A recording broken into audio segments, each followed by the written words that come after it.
Obrigado, Arminda. Então, boa noite a todos. Acharam que ia se livrar de mim, mas eu voltei. E vamos iniciar então o nosso bate-papo. Eu gostaria de iniciar, como sempre, né, fazendo perguntas, que eu adoro fazer perguntas. Em que momento da vida de Jesus que nós estamos hoje? Na aula de hoje. Que ano que nós estamos? Conseguimos determinar um ano? Alguém dá um chute aí? Ou eu tenho que chamar pelo nome? Que agora eu estou no computador, eu estou vendo o nominho de todo mundo. Agora o bicho vai pegar. Hoje eu estou no computador, então eu consigo um sorriso muito bonito. Então, você mesmo. Que ano que nós estamos na aula de hoje? Liga o microfone. Aí. Eu não sei, nem para dar um chute. Chuta aí, gente. Dá um chute. Quem que ajuda ela, então? Quem que ajuda a Gláucia? Me ajuda. Os universitários. Gente. Vai lá, gente. Vamos lá. 33. Ano 33, a Priscila pôs. Ano 33. Muito bem. Por que nós estamos no ano 33? Priscila, você pôs e você responde. Priscila, lá, tá vendo?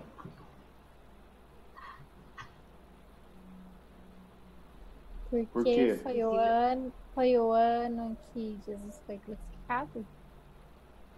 Se a aula fala sobre o encerramento da tarefa planetária de Jesus, tem lógica, né? Então, nós estamos no ano 33. Estamos próximo do encerramento da passagem física de Jesus na Terra.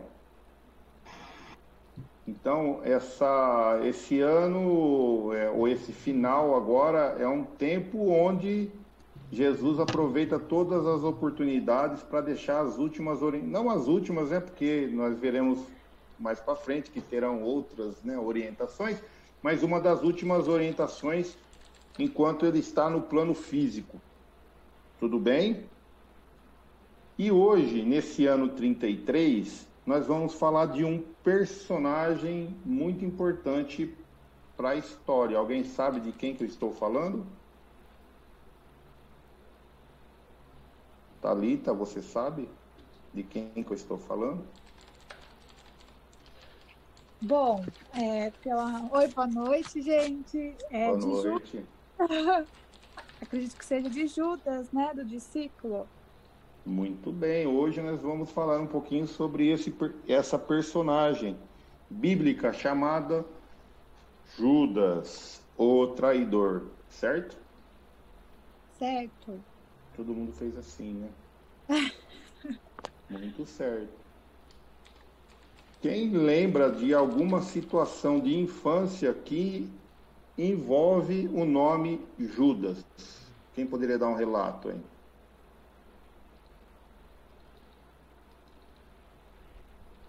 O seu João. Eu acho que ele deve lembrar. O seu João lembra da infância do Senhor, quando ouvia falar de Judas, o que acontecia? Não? Qual, João? Gente, lembra do poste. Era de bater no Judas, não era? Mas o boneco nem espancava. Espancava. A Arminda fica entregando, gente. Que dirigente é essa que entrega tudo? Vamos bater no Judas. Como é que é? Quando ele ficava no pau lá? Malhar o Judas. Malhar o Judas, isso mesmo. Não é esse termo? Ninguém malhou o Judas até hoje. Fala, Guga, não ouvi. Ninguém malhou o Judas até aqui. Sabe o que é isso? Ninguém malhou o Judas. Ninguém malhou o Judas? Ninguém punha bombinha no Judas? Nada, gente? Será que só eu que sou velho? Caramba, eu tô muito velho, então. O pessoal mais da nova geração não sabe o que é isso, não? Priscila não sabe? Nunca malhou Judas? Que bom, que bom. Olha que eu não sou de berço católico, hein? Que essa tradição, para quem é católico, é a tradição católica, certo? Para quem é de berço católico pode me ajudar aí, que eu não sou de berço católico, mas eu já malhei o Judas, porque todos os meus amigos eram católicos. Então a gente, quando era criança, mandava malhava o Judas. Sempre perto de qual ocasião? Qual data comemorativa que se malhava o Judas? Ixi, deu nó, nem a Orminda lembra agora. Ah, não vai entregar. Ela lembra, ó, ela vai entregar. Né, Zé? No sábado, aleluia, ô louco. Muito bem, a Arminda lembra. A Arminda é da nossa, né, da nossa geração de dinossauro aqui. Mas o pessoal mais novo, acho que isso aí foi se perdendo com o tempo. Eu creio que ainda nas cidades menores do interior ainda devo ocorrer, eu não tenho. Mas na minha meninice aqui em Araraquara, era muito comum, né, no sábado, aí, perto da Páscoa, fazer o bonequinho do Judas e malhar o Judas. Mas por que se fazia isso? Quem é mais antigo aí, gente? Me ajuda aí. Que ele era o traidor? Porque ele fazia o quê? Desculpa, Nelly. Julgavam que ele era o traidor, que ele ia trair Judas e entregar ele. Trair Judas, trair Jesus. Porque, então, era um tipo de uma condenação. O que vocês acham? Sim? Todo mundo fez assim? Sim, né? Então nós malhávamos Judas, tipo assim, para descontar nele, ó, você matou né? Quer dizer, você é culpado. Todo mundo concorda que era isso a tradição? Ou que é isso até hoje, não sei. Sim. A Magali colocou aqui que ela e a molecada batia com o taco de Betts. De Betts, era isso mesmo. Pegava o taco de Betts e até acabava com o boneco, não era isso? Não sobrava mais nada. Eu acho que, eu nunca fiz essa pesquisa, mas eu acho que se pesquisar hoje, como o YouTube tem tudo, se pesquisar no YouTube é capaz de aparecer alguma imagem de alguém malhando ou batendo no Judas. Mas por que nós estamos falando disso? Ó, Judas, ele é ainda considerado traidor, certo? Ou nós não consideramos ele traidor? Não foi ele que entregou Jesus? Sim ou não? Sim. Todo mundo concorda que ele foi o traidor? Ou é o traidor? Sim. Sim. Então, ele foi lá e traiu Jesus e entregou Jesus, certo?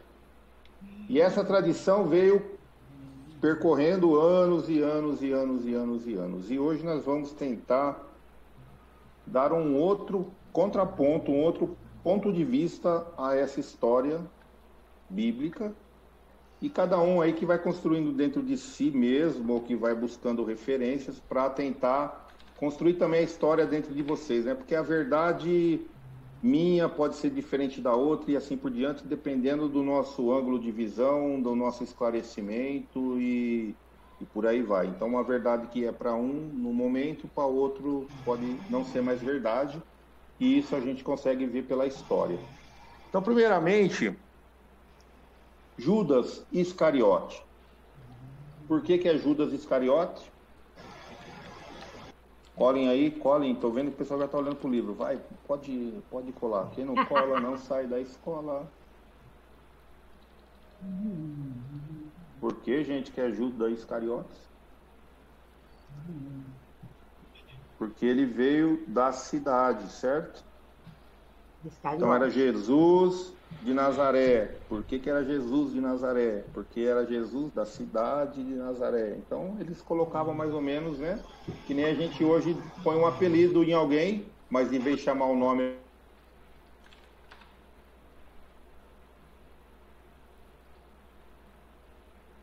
E lá também, nessa época também era assim, dava o nome e geralmente chamava da onde que veio aquela determinada pessoa. Então, Judas Iscariote é que veio da cidade de Cariote. E tem outras explicações, mas a mais conhecida ou a mais admitida é essa. Tudo bem? Judas, ele era ignorante, gente? O que vocês acham? Ignorante no sentido de não saber ler, não saber escrever, não tinha estudado. O que vocês acham? Pergunta. A tia Rô. Pergunta. Eu vou chamar nome aqui. Não adianta pôr câmera fechada. Bianca Bruno. A Bianca tá doentinha. Tadinha. Ah, tadinha. Então é ela mesmo que vai responder. Bianca tá com Bruno. Covid, não brinca. Ela tá com Covid? Ah, então receba as minhas energias e responda a pergunta assim mesmo. O tio é mau. O tio é mau. A Arminda me conhece. Viu, Bianca? Para ajudar você aí a sentir melhor, responda aí então. Ele era sem estudo, o que você acha? O cachorrinho já respondeu. Desculpa, gente. Daqui. Não tem problema. Cachorro. Não, é assim mesmo. É home office, é doido. Não. Olha, eu não sei. Eu não sabe? Sei. Não sei. Tudo bem, a Bianca não sabe. Quem é que pode ajudar a Bianca, gente? Até na leitura que eu fiz... eu acho... Não achei nenhuma referência, né? Nenhuma referência. Aqui na coisa não tem, mas... Vai lá, Thalita. Então, até aqui no capítulo está dizendo que ele é possuidor de maior cultura, né, que os demais discípulos e dotado de uma imaginação fértil, né? Muito bem. Então, ele é conhecedor, ele é estudado. Então, ele é um dos discípulos, né, dos 12, que tinha o domínio da escrita e da leitura. Nossa, eu interpretei... Eu interpretei isso de uma outra forma. Ah, é? Eu interpretei como ele sendo, assim...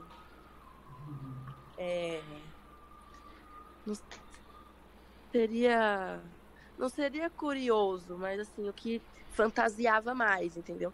Não associei isso com o estudo. Uhum. Sim, mas além que pode estar associado para a pessoa conhecer mais coisas, mas não associei. Então, mas além dele ter essa imaginação fértil, dele ter esse termo que você usou ali, né, de ter a criatividade de ficar pondo coisa, imaginando coisas na cabeça dele, é o que está aqui no livro.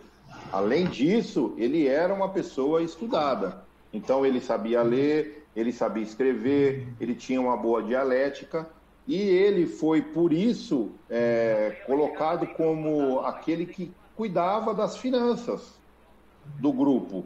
Então era ele que ia fazer prover, né, as necessidades através do dinheiro. Então ele era um tipo de um tesoureiro, entre aspas, do corpo de discípulo, que fazia toda essa interface com as necessidades deles. Então, onde que ele conseguia as contribuições, onde que ele conseguia os mantimentos e etc. Diana, Pois não, Eduardo? Uma reflexão que uma vez eu fiz, vamos dizer, Judas era um nome comum, né? Entre os 12 apóstolos existiam 2 Judas, né? E após a situação que ocorreu, você nunca mais viu o nome Judas na história, ninguém, nem entre os judeus, nem entre os cristãos, nada. Né? Era Judas Tadeu, né? Que é o outro. Tadeu, então, era outro apóstolo. Isso. Justamente por quê? Porque ficou estigmatizado essa figura da traição. Mas eu quero quebrar um pouco essa ideia que todos nós temos, nós trazemos de décadas, de, sei lá, acho que até centenas de anos, com isso, né, passando de geração para geração. Hoje eu quero dar um outro ponto de vista dele. Por isso que eu estou começando. Ó, ele era letrado, ele conhecia toda a parte, né, da lei, ele conhecia toda a parte da educação, ele teve uma iniciação em escola rabínica. Então, Paulo de Tarso também teve a sua iniciação em escolas rabínicas e o Judas também. Então, ele tem o conhecimento, ele sabe das escrituras e por aí vai. Porém, ele tem na sua personalidade essa imaginação,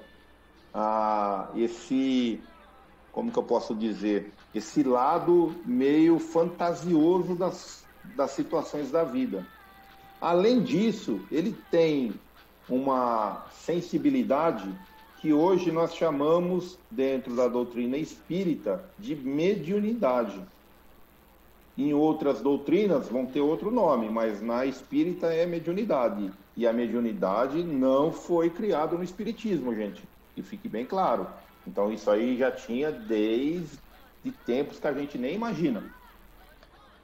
de muito tempo atrás, tem essa sensibilidade de fazer o intercâmbio entre os dois ou 3 ou 4 dimensões, quantas dimensões a gente quiser falar aí. Então, tem pessoas que têm, hoje, eu acho que muitos de nós conhecemos, ou nós mesmos temos isso, essa sensibilidade de sentir energias diferentes. E Judas era assim, era uma dessas pessoas que tinha essa sensibilidade. Alguém aqui de nós tem essa sensibilidade? Ou tem vergonha de falar ainda, mas teremos oportunidade de estudar a fundo isso no próximo ano. E aí a gente vai perdendo esse medo de falar um pouquinho sobre isso, porque muitas vezes soa como maluco, né? Infelizmente. Então, ouvimos vozes. É o caso de Judas. Judas ouvia as vozes. Tinha umas vozes que falavam ali na sua mente. Agora, quem de nós nunca recebeu uma ideia na mente para determinada coisa, ou para determinada situação, ou para fazer alguma escolha? Quem de nós nunca recebeu algo que hoje a gente chama de intuição? Nossa, ainda bem que veio essa, né? Ainda bem que muitas vezes a gente fala assim, ainda bem que eu pensei isso. Mas será que foi o nosso pensamento ou foi alguém que nos induziu o pensamento? Alguém já sentiu isso? Já vivenciou isso que poderia compartilhar com o grupo?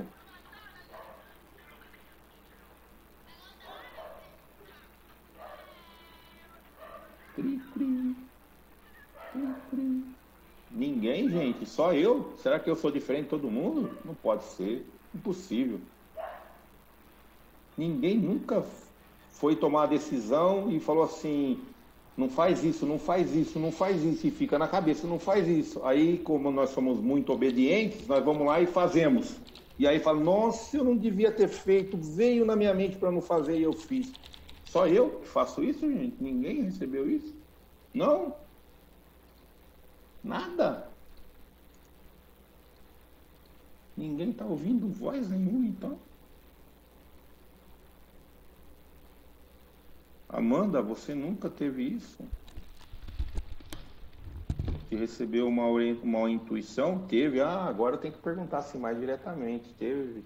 Pode falar? Quer falar? Se fazer não tem problema. Não quer? Tá bom, não tem problema. Então, assim, comigo já aconteceu. Pode falar, Tânia. Eu? Você abriu o microfone. Eu já tive essa intuição de fazer alguma coisa, pedir uma orientação e ouvir, faça que vai dar certo. E aí? E deu. Ai, que beleza. Geralmente, pelo menos vou falar no meu caso, tá? Geralmente eu não peço. Mesmo eu não pedindo, eles dão. E geralmente eles dão e eu não faço. Eu faço ao contrário e aí dá aquele M grande, sabe? Que eu não posso falar o resto, aquele emão assim. E aí eu falo, caramba, olha, veio na minha mente aquilo e eu fiz ao contrário. Então, se a gente for fazer uma comparação, uma analogia, nós estamos brincando aqui, mas se a gente for fazer uma comparação, analogia, essas orientações que vem, que a gente chama de intuição, de inspiração, muitas vezes, são os nossos benfeitores, anjo de guarda, missionário de Jesus, anjos de Deus, o nome que vocês quiserem usar, pouco importa. Mas são esses seres designados por Jesus para nos auxiliar. E não é só nós, é todos nós. E quando nós temos essa sensibilidade de receber essa orientação que nos auxilia, foi no caso da Tânia, auxiliou, me ajuda aqui, auxiliou, temos também a mesma sensibilidade para ouvir também coisas que muitas vezes não vai nos auxiliar. Então, nossa, aquela pessoa me maltratou, né? eu vou dar de volta aqui, eu vou me vingar. Não, aí vem aquela voz, não, faz isso mesmo, é isso aí, você tem que ser assim mesmo, não pode ser trouxa, aqui não sei o que tem. Então nós ouvimos vozes de tudo qualquer jeito. Estamos irmanados em energias, porque o pensamento é uma energia. Nós vamos estudar muito sobre isso no próximo ano. Nós vamos estudar muito os fenômenos espíritas, as leis físicas e etc. no próximo ano. Então, assim, nós veremos que nós estamos em volta das energias. E lá, a época de Jesus, não era diferente. E aí o que acontece? Judas, tendo essa sensibilidade, ele ouvia também os dois lados. O lado da ajuda e o lado que não quer tanto ajuda. E qual que a gente ouve? Como que a gente faz o discernimento de ouvir, de saber o que ouvir? Como que a gente escolhe? Como que a gente discerne isso? Que é muito importante. Como que Judas fez esse equilíbrio para ele tomar a decisão dele? O que vocês acham? Ele rezou? Ele rezou? E aí ele rezou e falou assim, não, então eu vou lá dar um beijo em Jesus e entregar para os soldados. Não. Eu acho que depende muito da nossa vibração, dos nossos pensamentos, né? Da gente baixar a guarda e aí os irmãozinhos interiores, né? Atacam. Mas vamos falar de Judas. E o que Judas fez para tomar a decisão? Ele rezou? A Tânia falou, ele rezou. Mas será que ele rezou? Não. Foi convencido pelos sacerdotes também? Como? Convencido também pelos sacerdotes? Então, mas por que ele... Aí que nós vamos entrar agora, vai ficar gostoso. Por que ele foi convencido pelos sacerdotes? O que ele esperava de Jesus? O que vocês acham que Judas esperava de Jesus? Que ele... Como posso falar para... Que ele não é só o Messias dos pobres. Eu acho que era isso que o livro fala, né? Que ele é o Messias dos pobres, na verdade, né? E aí ele esperava outra reação dele. O que mais, gente? Deixa eu ver se alguém escreveu alguma coisa aqui. Ó, tem uma pergunta para você aí, ó. Algo relacionado à premonição, à intuição. A intuição é premonição? Pode ser, gente. Porque a premonição seria... Ele ficou decepcionado, né? Mas por que ele ficou decepcionado, né? Porque ele achou que quando ele chegasse, ele ia tomar o poder, né? Assim, mostrar o que todo mundo falava para ele, que ele era poderoso e que ele ia ajudar ele. E ele não ajudou, né? Mas Jesus não mostrou o poder dele o tempo inteiro, curando? Mostrou, mas ali naquele momento todo mundo, como está falando aqui, estava pedindo que ele mostrasse os seus sonhos, ambições, glórias. Então tudo que ele sonhou em volta de Jesus decepcionou. Não, mas a ele mesmo. Sentiu inveja. Como? Ele sentiu inveja? Não era inveja. Então assim, o que a Nelly estava falando tem muito sentido. Por quê? Porque ele criou uma expectativa, uma ilusão dentro dele. Então esse ar dele, que era um ar que ele já tinha com ele olha só a somatória. Ele já era uma pessoa que imaginava muito, que sonhava, né? Que ele ia fazendo criações mentais na cabeça dele. Ele já tinha uma certa sensibilidade. Então ele já ouvia aqui as intuições, as premonições. Ele já ouvia, né? As orientações de tudo qualquer tipo aqui na mente dele. Só que ele, sendo essa pessoa, né, imaginária, o que ele pensou? O que ele esperava? Ele esperava que Jesus assumisse o seu reinado. E Jesus assumiu o reinado dele. Claro que ele assumiu. Mas foi aqui na Terra? Não foi. Jesus foi assumir o reinado dele no reino dos céus. E Judas esperava o quê? Que ele fosse assumir o reinado dele aqui na terra, e como ele era um discípulo próximo de Jesus, que Jesus ensinava diretamente a ele, o que vocês acham que ia acontecer? Então isso a gente pode trazer bem perto de nós aqui, estamos próximos aí da eleição, então conhecemos uma pessoa que está sendo candidato e pensamos assim, nossa, ele entrar lá no poder, será que eu vou junto? Ou eu quero ir junto? E aí vem os interesses junto. Então, de certa forma, além dele criar essa expectativa que ele criou para si mesmo, de ele ter, né, Jesus no poder, assumir o poder, o que o povo de Israel esperava, gente, do Messias? Vitor Mota, o que o povo de Israel esperava do Messias? Acho que o povo esperava tinha o mesmo sentimento de Judas. Acho que o povo queria que Jesus mostrasse o poder, o que você comentou agora, mostrasse o reino aqui na terra mesmo. Então, e como que ele ia mostrar o reino para os judeus? Qual que era a primeira ação que ele ia fazer lá para mostrar isso? Quem lembra? Quem pode ajudar? O Vitor. Deixa eu ler aqui. Não vai estar aí, eu acho que não vai estar aqui essa parte. Não, o que ele esperava então, né? Era que o Messias livrasse o povo dos romanos. Vocês lembram? Eles eram escravos. Certo. Apesar de, na época de Jesus estar lá, eles têm uma certa liberdade, e a civilização romana, o exército romano, dominava eles e cobrava impostos pesadíssimos. Então, quer dizer, eles trabalhavam o ano inteiro e metade do ano era para pagar imposto. Opa, parece que está igual aqui no Brasil. Ah, mas tudo bem. É outra conversa. Mas é assim, metade, né, do que a gente trabalha, a gente tem que pagar imposto. Eles tinham que pagar lá, eles tinham que pagar muito imposto.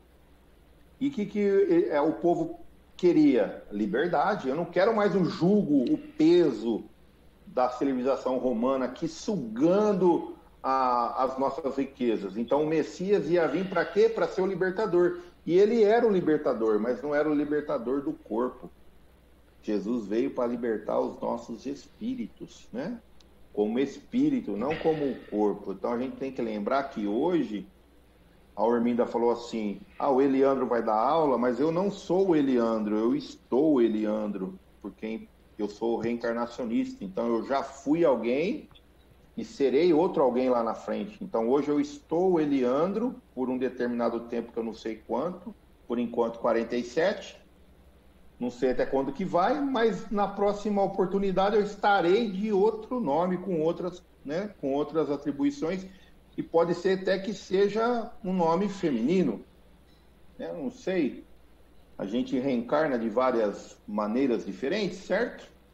Então hoje eu vim homem, amanhã eu venho mulher e assim por diante. E Judas, nesse contexto todo, ele esperava exatamente isso. Jesus vai tomar o poder, porque ele conhecia a energia de Jesus. Ele sabia do que Jesus era capaz. Ele viveu com Jesus 3 anos, vendo tudo o que Jesus fazia. Então ele fala, nossa, esse poder, nós somos o povo escolhido, de novo, nós somos o povo escolhido, que veio um Messias muito poderoso, e nós vamos dominar o mundo. E eu vou ser um dos dominadores lá top, porque eu estou aqui pertinho de Jesus. E foi isso que aconteceu?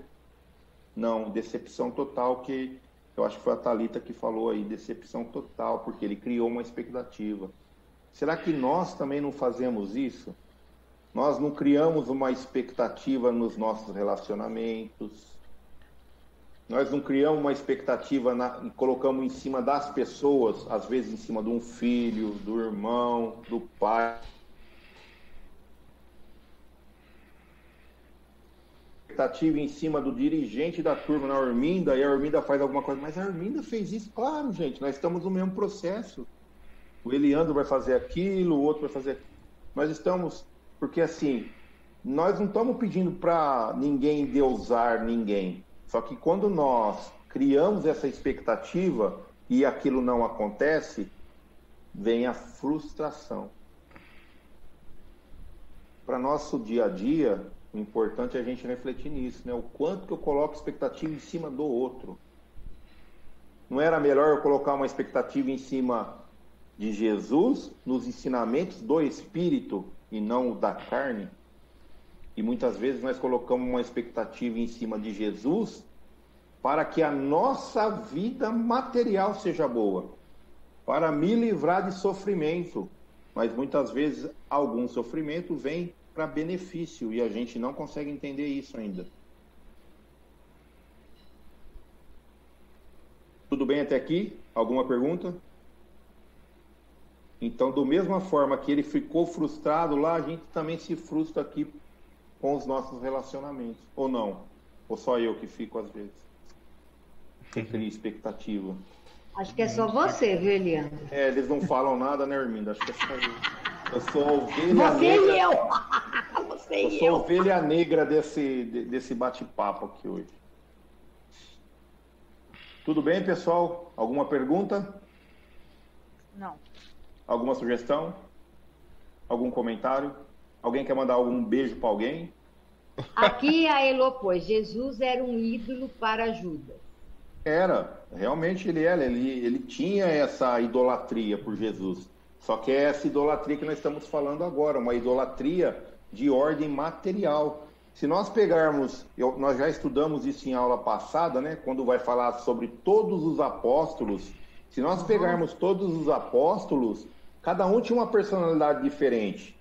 E cada personalidade diferente enxergava Jesus de forma diferente.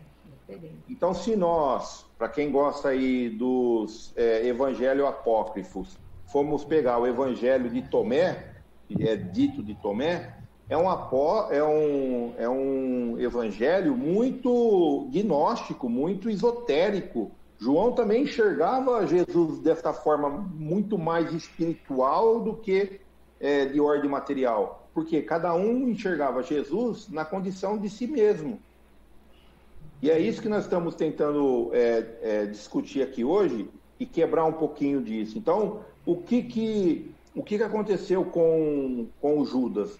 Judas, ele achava que se ele pegasse, né, e entregasse Jesus ao Sinédrio, ele ia mostrar para o Sinédrio o poder dele e ele ia realmente ser considerado o Messias, o rei dos judeus, e aí ele ia ser forçado a fazer aquilo que ele estava esperando. Então não foi uma coisa, pelo menos na minha ótica, quando eu estudo sobre esta personagem, não foi uma coisa da maldade para que ele fosse realmente entregue para o sacrifício, mas ele tentou fazer um acordo de levar Jesus ao Sinédrio para que ele demonstrasse para o Sinédrio o seu poder, porque ele não entendia ainda, nenhum dos apóstolos entendia ainda naquele momento a grandeza de Jesus. Nós vamos estudar ainda nas aulas subsequentes esse ano, que eles ainda estavam, apesar de 3 anos junto com Jesus, ainda não conseguiam entender a missão e nem a grandeza de Jesus ainda. Eles não tinham essa noção ainda nesse período ainda. Nós vamos estudar mais para frente, eu não vou falar, senão eu vou entrar em aspecto de aulas futuras. Mas nós veremos lá isso, né? Que vai chegar um momento que eles caem a ficha, mas enquanto não cair a ficha, eles ainda estão pensando nesse Messias material, nesse dominador que vai pegar e ser o novo rei, né, da terra, pelos poderes que ele tem. Então, quando o nosso querido Judas faz esse acordo de entregar Jesus, é nesse pensamento, é nessa linha de pensamento. Tudo bem? Alguma pergunta?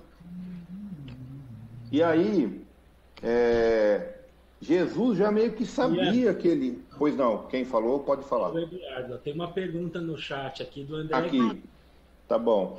Interessante pensar que Jesus já sabia as intenções. Isso, é nesse ponto que eu ia falar agora. Jesus já sabia falando, entrando nesse assunto aqui, ó. Qual a culpa de Judas? Então? Eu vi aqui, eu vou chegar lá. Ele já sabia da intenção, de Judas. Mas aqui vem uma pergunta, gente. Esquecem que, vamos fazer uma reflexão aqui. Ou vamos fazer uma tese juntos, vamos ficar meio teórico agora. E se Judas não existisse? Esquecem de Judas. Só tinha 11 apóstolos. Judas nunca fez parte. O que vocês acham que ia acontecer com Jesus? Manuela? Você mesmo, pode responder. O que você acha que ia acontecer com Jesus? Liga o micro aí. Não pensei. Nada. Não pensou. Quem que ajuda a Manuela a pensar? Eu posso falar? Pode. Eu acho que, de qualquer forma, para se cumprir a profecia, o legado que Jesus veio, né, nos mostrar aqui na Terra, de qualquer forma, ele teria que ser entregue, né, assim, para se cumprir a profecia. Bom, acho que esse é o meu pensamento. Muito bem, quem mais? Deixa eu ver quem que não participou ainda. Karina? Eu concordo com isso que a Thalita falou. Eu estava pensando, ou poderia a história ter sido totalmente diferente, ou seria uma outra pessoa. Porque tinha que acontecer, então teria que ser alguém, o Judas ou qualquer outro. Muito bem. Alguém mais gostaria, sem eu chamar pelo nome? Pode participar, gente. Abre aí, não precisa ter medo da Orminda, não. Só de mim. A Orminda é boazinha, faz doce bom. Nossa, a Orminda faz cada doce bom. Um dia vocês vão comer o doce da Orminda. Não entrega. Já entreguei, já pode cobrar ela aí. O dia que puder. Tadinho, eles não podem me encontrar aí, ó. Eu sei, tá, mas o dia que puder já sabe. Pede, gente. Pede que é top. Pode pedir que eu assino embaixo. Nayara, você poderia falar alguma coisa sobre? Se não tivesse Judas, o que vocês acham que poderia acontecer? Vamos que a aula está passando. Não tem ideia? Então eu vou eu mesmo. Vai lá, abrir o microfone. Pode ir, vai com força. Eu penso igual as meninas, que de alguma forma teria que ter alguém para ser o traidor, né, para se cumprir a profecia. E é isso. Muito bem. Que tem que ter alguém de qualquer maneira para estar traindo Jesus. Ou até mesmo algum outro dos apóstolos, sei lá, talvez Pedro. Muito bom. Talvez outros apóstolos, muito bem colocado. Hélio ou Gustavo, André, ala masculina aí. Alguém quer falar alguma coisa?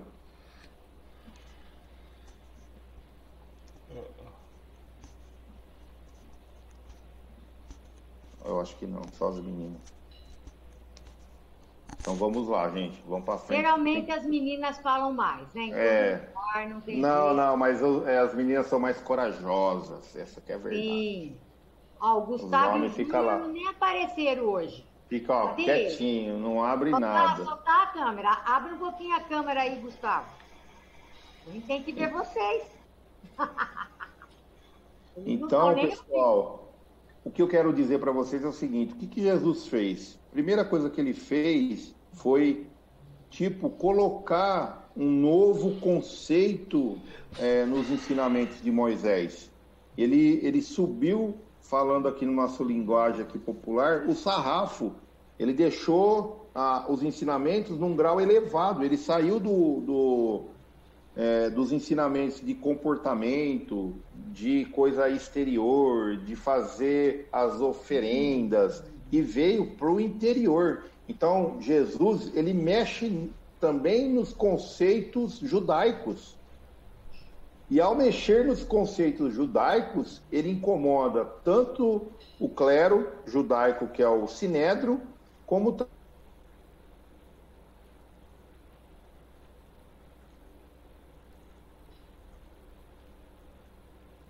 inevitável a morte de Jesus. Não precisava nem ter mais ninguém. Ele, de uma certa forma ou outra, eles iam condenar Jesus. Por quê? Porque Jesus estava mexendo em algo que era milenar, que era de comportamento, que era de tratar a fé de forma exterior e não de interior. Então, quando Jesus vem e fala assim, ó, nós não somos o povo escolhido. Por quê? Porque o Pai é de todos. Ama o seu inimigo. Gente, falar isso para um judeu, para que nós tenhamos uma certa extensão no entendimento disso. Até hoje, o nosso querido povo judeu, ele está esperando ainda o Messias, porque para eles Jesus não é o Messias, não foi o Messias, foi um profeta, mas não o Messias. Então, até hoje, no calendário dos judeus são 5.000 e alguma coisinha, eles estão ainda esperando realmente o Messias. Por quê? Porque eles ainda entendem que a Jerusalém é a Jerusalém da terra, e não é a Jerusalém dos céus, do reino dos céus.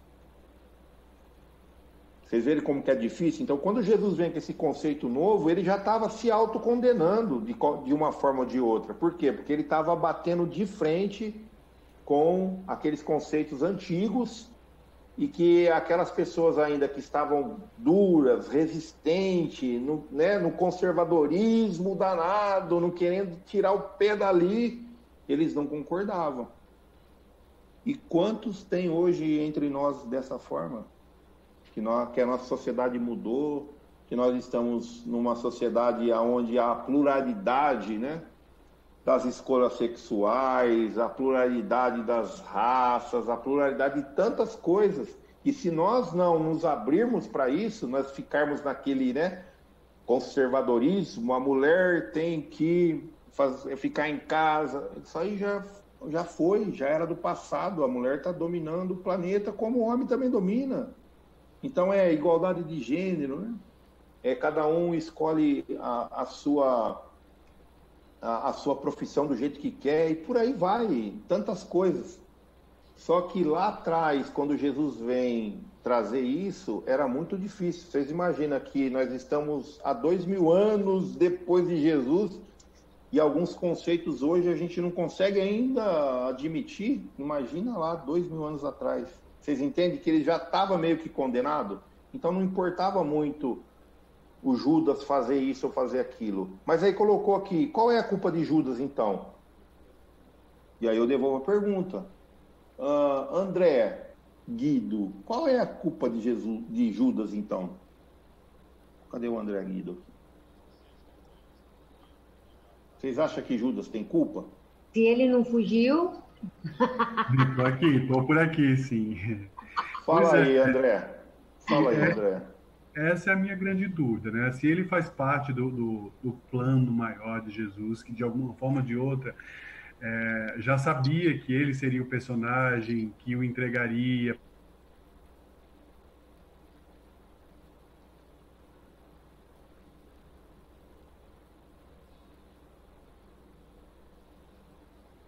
O Filho do Homem precisava ser de fato condenado, mas ai daquele por quem veio essa punição, por quem veio esse castigo, essa condenação de Jesus. Aí eu fico pensando, puxa vida, se já estava tudo planejado, se era um projeto maior de Deus, por que ele é culpado? Enfim. Não, boa pergunta essa. Por que ele é culpado? Alguém tem uma ideia aí que pode nos auxiliar? Eu acredito, Bianca. Vai, Bianca. Que apesar de ser o plano, de ser o que estava previsto para acontecer, não justifica as acusações, os maus dizeres dele, as ofensas, enfim. Entendi. Alguém mais, gente?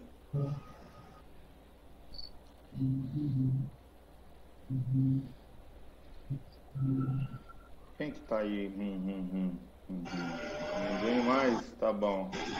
Então sou eu. Acho que é o microfone da Irminda que tá fazendo barulho. Aí, Irminda, obrigado. Aí o que acontece, gente? Então, o André, se a gente for pensar dessa forma, que já tinha um plano, já estava tudo se escrito, ele não tem culpa, mas pensa bem, cara, será que Jesus, quando fala assim, o Pai é todo amor, né? O Pai não é esse Senhor dos exércitos que pune, ele não é uma pessoa que tem ódio, porque nós, né, deixamos ele um pouco antropomórfico, isso mesmo. Nós pegamos a imagem humana e colocamos no Deus, né? Como se Deus tivesse os nossos sentimentos, né? Como se ele tivesse a ira, ele tivesse a inveja, né? Como faz os povos, tanto da Grécia como de Roma, né? Do Zeus ser vingativo. Mas Jesus falou que Deus não é assim. Deus é o Pai, é o amor, é aquele que está com a gente, que ajuda. Aí vamos pensar um pouquinho, será que Deus ou predestinar uma pessoa a trair como um plano? É que, na verdade, isso já estava muito na personalidade do Judas, né? Aí sim. Ele tinha o direito, a prerrogativa da escolha de não querer, de não assumir isso para ele. Mas já estava na personalidade dele o lado, vamos dizer assim, o lado ruim, falando um pouquinho mais alto, né? Uhum. E por isso, justamente aquela personalidade, justamente aquela personagem tinha que assumir esse papel, né? Sim, indiretamente assumiu esse papel. Eu tenho pena do Judas. Eu, por exemplo, há um tempo atrás... eu não tenho.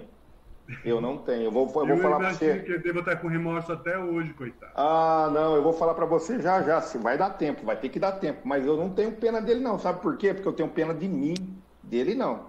Ah, não tem. Já nós vai falar sobre isso. Desculpa te cortar, André. Mas já nós vamos falar sobre isso. Por quê?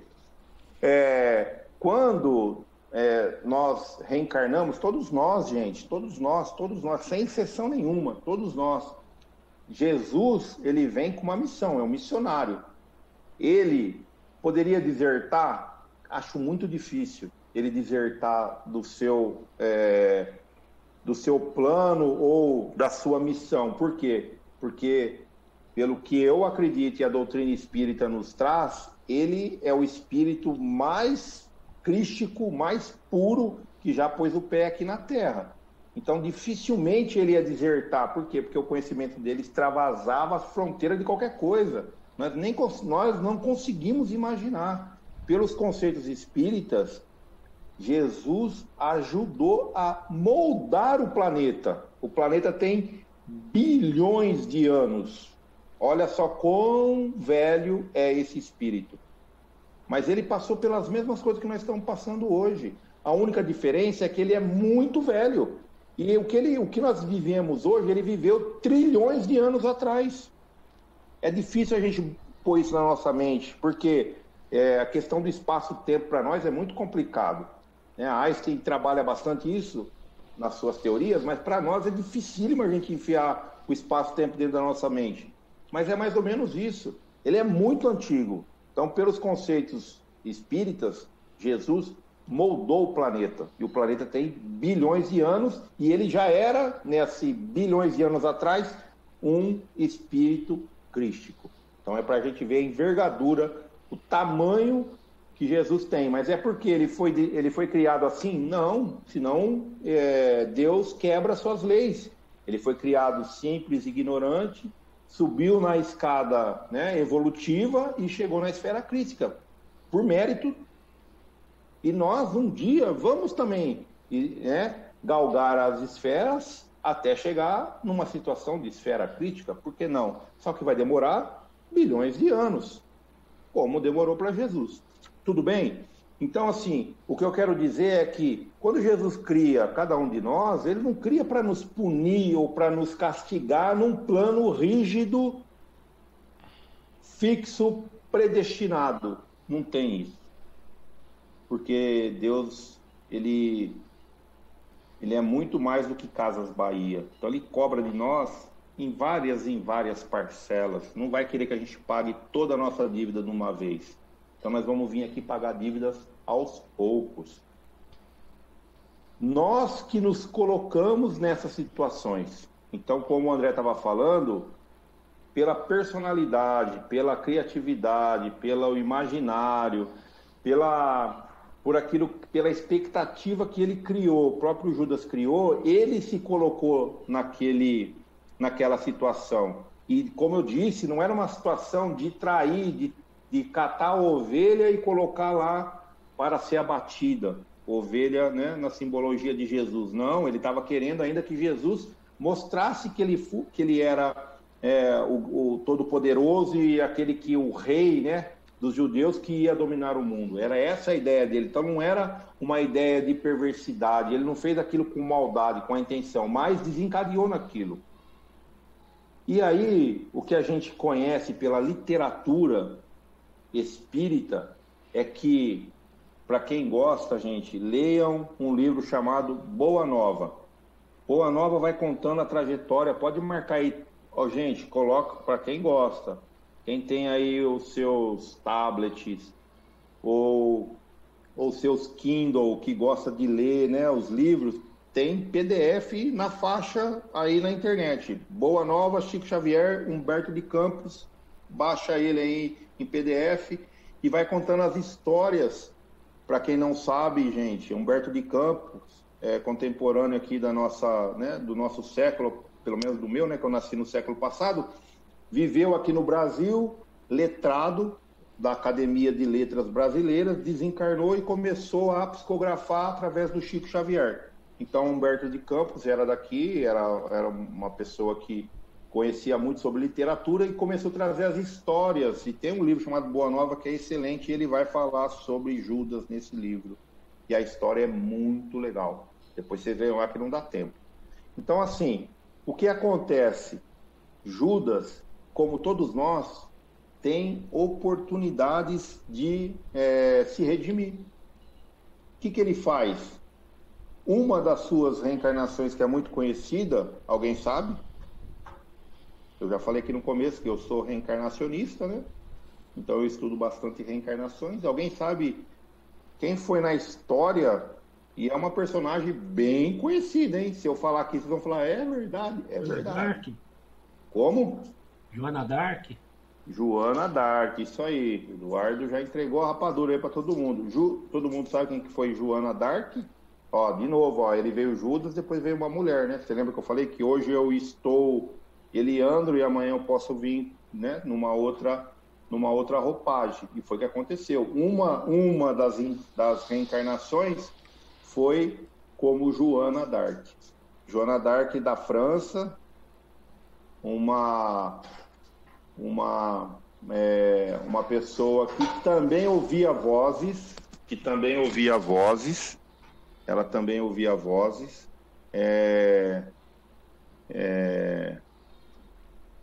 ela tinha essa, né, esse ouve no ouve também, só que pelo contrário, o que aconteceu? Ela conseguiu libertar a França do jugo inglês, e foi traída e etc. Então, ela é considerada uma personalidade, uma personagem, né, muito forte que trouxe um equilíbrio, a liberdade à nação, trouxe orientação também à nação. E foi essa uma, né, das reencarnações de Judas que também o ajudou na redenção. E conforme Humberto de Campos nos traz hoje ele é um espírito evoluído. Muito pelo contrário, né? Que a gente imagina, nossa, fez isso, sofreu. Não. Hoje ele é um espírito muito evoluído. As nossas energias hoje não conseguem mais atingir eles. Essa energia que a gente pensa, né? O traidor, né? Foi por causa dele, mas, gente, não foi por causa dele. Ia acontecer de qualquer jeito. Não tinha jeito. Tinha escolha. Ele tinha escolha. Ele escolheu isso. E nós aqui também, nos nossos tempos, também temos as nossas escolhas. E como fazemos para ter as escolhas melhores? para não escolher da mesma forma que Judas escolheu, e para escolher da forma que Joana d'Arc escolheu.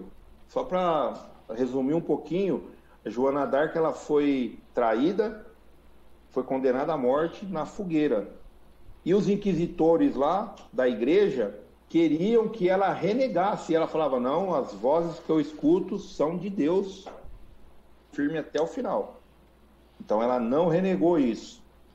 E as intuições, e as vozes, e o que nós recebemos hoje de inspiração, de premonição, não importa o nome que a gente vai colocar, como que nós, o que nós temos que fazer para receber as melhores, ou para não receber as melhores, porque receber a gente vai receber todas, mas para a gente escolher as melhores.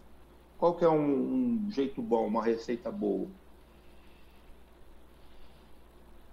Cri, cri. Deixa eu pegar um que não participou ainda. Ederson.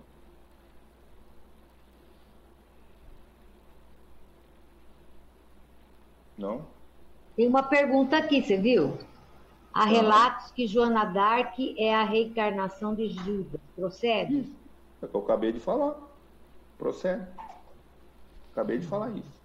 Aí o Guga pôs que é orar, aí a pergunta que você fez. Orar. Muito bem, Guga. Orar. Orar é uma das alternativas. O que mais? Vigiar. Orar e vigiar. Isso. Então, quando a Tânia falou assim, o que o Judas fez foi orar. Infelizmente, não. Infelizmente, ele se deixou levar pelas energias do imaginário, da perturbação, e tomou uma escolha, e fez uma escolha que não trouxe situações favoráveis para ele. E quantas vezes nós também não fazemos isso? Quantas vezes nós não fazemos escolhas que a consequência das escolhas não são favoráveis para nós? Não nos traz tranquilidade, não nos traz calma. Então, conforme assim, as personagens, né, bíblicas, ela nos traz muitos ensinamentos para que nós possamos segui-los ou termos como parâmetros, né, para não fazer ou para fazer e etc. Então, que nós possamos refletir sobre isso. Então, é orar e vigiar. Aqui falar assim, agimos, a Carol colocou aqui, agimos por impulso, na maioria das vezes. Mas o que a iniciação nos traz? Nessa escola que nós estamos aqui, qual que é um dos conceitos? Não é da gente se observar? Para que a gente tem que se observar? É justamente para tentar agir menos no impulso e mais na razão. Então, assim, a doutrina espírita é muito pautada na razão, no raciocínio, mas é muito difícil, gente. Mas não é impossível. Isso é treino. Então, às vezes eu tenho que me silenciar, às vezes eu tenho que deixar para depois, mas isso é treino. A gente tem que treinar isso em nós mesmos. A vigilância, a oração é muito importante no nosso dia a dia, principalmente quando temos que tomarmos decisões.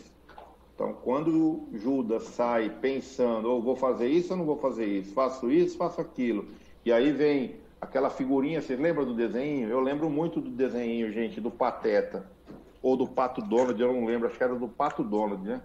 Que ficava aqui o anjinho de um lado, não é isso? E o diabinho do outro. Não, faz isso, não faz isso, faz isso. É mais ou menos isso. O Eduardo deu risada, acho que ele lembra desse desenho. Lembra aí, Eduardo? O Eduardo lembra, da minha geração, lembra tudo. Vocês são novos, aí vocês não lembram de nada disso. Vocês é outra coisa. Mas, fazendo essas brincadeiras, é mais uma reflexão mesmo para nós. Quer dizer, o que nós vamos ouvir, o que nós queremos seguir. Então, quando nós estamos vigilantes, a gente não vai com a multidão. Eu lembro, gente, que teve um ano que teve greve de policial no Espírito Santo, se eu não me falha a memória. Então a polícia entrou em greve. Eu acho que se não foi o ano passado, foi o ano retrasado. O que aconteceu? Como eles estavam em greve, começaram a saquear um monte de lojas. Não sei se vocês ouviram isso. Se alguém ouviu isso. Eles começaram a saquear as lojas, roubar as lojas. E teve gente que entrou nesse barulho e foi roubar as lojas. Aí levou a mercadoria para casa. Aí passou um dia, sabe o que eles fizeram? Foram na polícia, na delegacia e devolveram a mercadoria. Por quê? Porque eles caíram em si. Eles deixaram aquela energia da multidão arrastar eles junto. Então, quando tem muito número de pessoas juntas, né? Às vezes a gente não quer fazer algo, mas pela invigilância, pela falta de estar ali vigilante, a gente deixa, né, a vida me levar, a vida leva eu, e leva mesmo. Então, vemos isso em torcidas organizadas de futebol, tem muita gente boa que quando vê, vai lá, às vezes tem protestos que começam de forma pacífica, mas depois vira agressivo, e muita gente não quer, acaba indo porque entra naquela energia, e essa energia é a energia que nós nos deixamos levar por falta de vigilância. E hoje, nas esferas superiores, Judas se encontra já redimido, já cumpriu a sua etapa de reencarnação aqui no nosso planeta e já não precisa mais nem reencarnar aqui mais. Por quê? Porque ele já conseguiu, através das outras existências, se redimir e deixar sua consciência tranquila. Então, todas as energias que a gente manda, não sei se tem ainda, mas eu acho que algumas cidades menores devem ter ainda, quando malha o Judas, todas essas energias que é mandada já não fazem mais efeito para esse espírito, porque ele já está numa vibração elevada. Alguma pergunta?